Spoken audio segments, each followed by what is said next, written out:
అన్నదాతలందరికీ ఆత్మీయ స్వాగతం.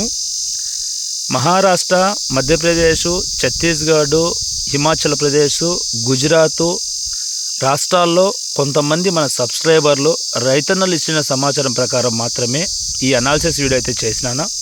పూర్తి స్థాయిలో సమాచారం అయితే మీరు చూడండి. నచ్చితే ఛానల్ సబ్స్క్రైబ్ చేసుకోండి. థ్యాంక్ యూ రైతులందరికీ. మీరు క్వశ్చన్ చేయించిన మళ్ళీ మీకు ఎట్లా తెలుసు మహారాష్ట్ర రైతులు, ఛత్తీస్గఢ్ రైతులు అనేసి? గత 2 సంవత్సరాల్లో మహారాష్ట్రని కానీ, ఛత్తీస్గఢ్ని కానీ, ఢిల్లీని కానీ, గుజరాత్ని కానీ, రాజస్థాన్ కానీ, రాజస్థాన్ అయితే కాదు, ఈ అన్ని మధ్యప్రదేశ్ రాష్ట్రాల్లో మనము వెళ్ళి అక్కడ తెలుసుకొని, అంటే రైతులను పరిచయం చేసుకొని ఆ సమాచారం మాత్రమే రైతులకైతే అందిస్తున్నాను అనమాట. సో థ్యాంక్ యూ రైతులందరికీ. నమస్తే నా రైతులందరికీ. ఇండియన్ అగ్రికల్చర్ ఛానల్ నుండి మాట్లాడుతున్నాను.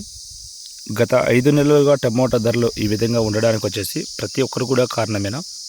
ఇక్కడ ఏ విధంగా అంటేనా, డిసెంబర్ నుండి మార్చి వరకు వచ్చేసి ఛత్తీస్గఢ్ రాష్ట్రంలో అధికంగా టమోటాలు రావడం వల్ల ఆ డిసెంబర్ ముందర మార్కెట్లో 500 రూపాయలు వెళ్తాండే కాయలు వచ్చేసి ఆ ఛత్తీస్గఢ్ రాష్ట్రంలో కాయలు రావడం వల్ల 200కు 300కు ధర అయితే వచ్చినది. ఆ ఛత్తీస్గఢ్లో కాయలు అయిపోకనే మధ్యప్రదేశ్లో భోపాలు, బరేలి, బక్తారాలో టమోటాలు స్టార్ట్ అయినాయి. ఆ తర్వాత కూడా ఆ ధరలు అయితే అదే విధంగా కొనసాగుతున్నాయి. ఆ తర్వాత మనకు మార్చి ఎండింగ్లో వచ్చేసి ఉత్తరప్రదేశ్లో కాస్గంజ్ ఈ ప్రదేశాల్లో టమోటాలు అయితే స్టార్ట్ అయినాయి. బట్ అక్కడ విషయం ఏమంటేనా, ఆ తర్వాత వచ్చేసి గుజరాత్ అయితే స్టార్ట్ అయినాయి. ఆ తర్వాత వచ్చేసి మహారాష్ట్రలో టమోటాలు అయితే స్టార్ట్ అయినాయి. బట్ ఇక్కడ మనం జూన్ మరియు జూలై నెలలో టమోటా ధరల గురించి మాట్లాడుకున్నట్లయితేనా, ప్రజెంట్ వచ్చేసి జూన్ కానీ జూలైలో కానీ టమోటాలను ఎక్స్పోర్ట్ ఎక్కువగా చేసేది వచ్చేసి తెలుగు రాష్ట్రాల్లో మదనపల్లి మార్కెట్ నుండి కానీ, మలకల్చెరువు మార్కెట్ నుండి కానీ కాయలు అయితే ఎక్కువగా లభిస్తాయి. కర్ణాటక రాష్ట్రంలో ఉన్నటువంటి కోలార్ మార్కెట్ నుండి అయితేనా, చింతామణి మార్కెట్ నుండి, బాగేపల్లి మార్కెట్ నుండి అయితే కాయలు అయితే ఎక్కువగా ఎగుమతి చేస్తారు. ఇక్కడ జూలై నెలలో మనము ఎగుమతుల గురించి మాట్లాడుకున్నట్లయితేనా, ఉత్తరాది రాష్ట్రాలకు వచ్చేసి ఢిల్లీ మార్కెట్కు మన ఆంధ్రప్రదేశ్ నుండి, కర్ణాటక నుండి టమోటాలు అయితే ఎంతైనా అవసరం. ఇక్కడ విషయం ఏమంటేనా, ఇది నేను చెప్తున్న విషయాలు కాదన్నా, పూర్తిగా ఉత్తరాది రాష్ట్రాల్లో నాకు తెలిసిన సబ్స్క్రైబర్లు, అంటే మన మిత్రులు ఇస్తున్న సమాచారం ప్రకారం ఏమంటేనా, మహారాష్ట్రలో కూడా అధికంగా ఎండలు కాయడం వల్ల పంటలు అనేది చాలా వరకు దెబ్బతింటున్నాయనేసి చెప్తున్నారు. కానీ హిమాచల్ ప్రదేశ్లో మన సబ్స్క్రైబర్లు అన్నగారు ఇస్తున్న సమాచారం ప్రకారం ఏమంటేనా, అక్కడ గత 2 రోజుల నుండి హిమాచల్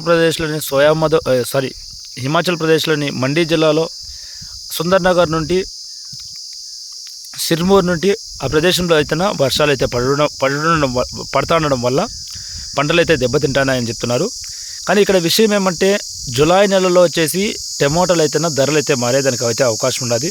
అంటే ఒక గిట్టుబాటు ధర పైన మంచి ధరలు అయితే ఉండడానికి అయితే అవకాశం ఉన్నది. బట్ ఇది నా నుండి ఇస్తున్న సమాచారం కాదన్న, ఉత్తరాది రాష్ట్రాల నుండి ఇస్తున్న సమాచారం ప్రకారము ఈ విధంగా అయితే సమాచారం అయితే ఉండదంట. వీడియో నచ్చితే లైక్ చేయండి, ఛానల్ నచ్చితే సబ్స్క్రైబ్ చేసుకోండి. ఖచ్చితంగా ఈ ధరలు అయితే 100% వెళ్ళేదానికి అవకాశం లేదు, 100% మారడానికి అయితే ధరలు అయితే అవకాశం ఉండదు. వెయిట్ చేద్దాం ఏం జరుగుతుందనేసి. వీడియో నచ్చితే ఒక లైక్ చేయండి, ఛానల్ నచ్చితే ఒక సబ్స్క్రైబ్ చేయండి. కానీ మహారాష్ట్రలో కల్వన్లో అనే జిల్లాలో అనే ప్రాంతంలో ఉన్న ఒక రైతు వచ్చేసి, ఆ రైతు ఇస్తున్న సమాచారం ఏమంటేనా, జూన్ ఎండింగ్లో వచ్చేసి మహారాష్ట్రలో ఒక 600-700 రూపాయల ధరలు అయితేనా అమ్మేదానికి అవకాశం ఉన్నదనేసి ఆ రైతు అయితే సమాచారం ఇస్తున్నాను. కానీ ప్రజెంట్ ధరల గురించి మనము మహారాష్ట్రలో మాట్లాడుకున్నట్లయితేనా, తెలుసుకున్నట్లయితేనా 200 రూపాయల నుండి 250 రూపాయల వరకు ధరలు అయితే వెళ్తున్నాయని చెప్తున్నాడు. ఆ ధరలు జూన్ ఎండింగ్లో వచ్చేసి 600-700 ధరలు అయితే మారేదానికి అవకాశం, అంటే పెరుగుతుందని ఆ రైతు అయితే చెప్తున్నాడు అనమాట.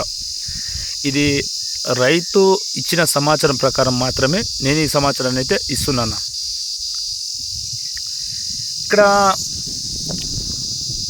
జూన్ మరియు జూలై నెలలో ఆంధ్రప్రదేశ్ గురించి మనం సమాచారం తెలుసుకున్నట్లయితేనా, ఆల్మోస్ట్ ప్రతి ఏరియాలో కూడా టమోటా పంటలు అయితే ఉంటాయి. కానీ మార్కెట్లో హెవీగా స్టాక్ వచ్చినంత మాత్రాన ధరలు అయితే మారేదానికి అవకాశం ఉండదు. అంటే నేను ఏ విధంగా చెప్తానంటేనా, ఉత్తరాది రాష్ట్రాల్లో ఒక ఛత్తీస్గఢ్, ఒక మధ్యప్రదేశ్, ఒక గుజరాత్, ఒక మహారాష్ట్ర గురించి ఈ పూర్తి సమాచారం తెలుసుకోవడం కోసము మీకందరికీ తెలిసిన విషయమే. అక్కడ ఇస్తున్నటువంటి రైతుల సమాచారం ప్రకారం మాత్రమే ఈ ధరల అంచనాల వీడియో అయితే చేస్తున్నాను అనమాట. సో ఈ ధరలు ఇప్పుడు వెళ్తున్నటువంటి ధరలు అయితేనా ఈ 100, 120, 130 ఇలాంటి ధరలు అయితే వెళ్ళేదానికైతే అవకాశం ఉండదు. ధరలు అయితే ఖచ్చితంగా మారుతాయి. అందరికీ ఉపయోగపడే విధంగా గిట్టుబాటు ధరలు ఉండేదానికైతేనా జూన్ ఎండింగ్లో కానీ, జూన్ మొదటి వారంలో కానీ, జూలై నెలలో కానీ ధరలు అయితేనా ఉండేదానికైతే అవకాశం ఉంటుందన్నమాట. వీడియో నచ్చితే లైక్ చేయండి, ఛానల్ నచ్చితే సబ్స్క్రైబ్ చేయండి. థ్యాంక్ యూ రైతులందరికీ.